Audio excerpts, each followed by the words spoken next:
besok jangan begitu lu. Jangan terus riwayat.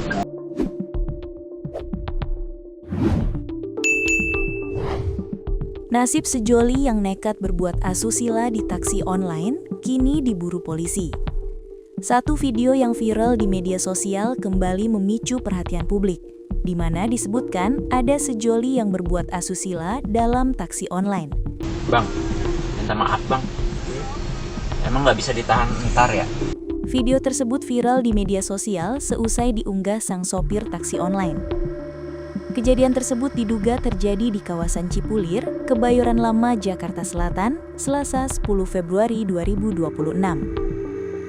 Berdasarkan unggahan akun Instagram @azmirahmatzz yang viral, pengemudi tersebut meluapkan kekesalannya terhadap perilaku sepasang muda-mudi yang ia sebut sebagai generasi Z. Dalam unggahannya, sopir taksi online tersebut merasa apes karena kendaraannya dijadikan tempat berbuat asusila.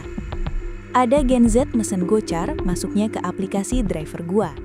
Kalau driver perkosa penumpang, pasti langsung ramai berita. Tapi kalau penumpang mesum di mobil kita, gimana ini Jack, paman? Tulis pengemudi tersebut dalam takarir unggahannya. Menanggapi hal tersebut, pihak kepolisian dari Polsek Kebayoran Lama memastikan akan turun tangan menyelidiki identitas para pelaku. Kapolsek Kebayoran Lama Kompol Kukuh Islami menyatakan langkah pertama yang akan dilakukan adalah mencari identitas pengemudi taksi online tersebut guna mendapatkan keterangan lebih lanjut. Kan kami belum tahu siapa orangnya. Kami nanti lakukan penyelidikan terlebih dahulu. Terutama kami nanti akan cari tahu siapa yang sopir di dalam mobil ini, ijar Kukuh saat dikonfirmasi Kamis 12 Februari 2026.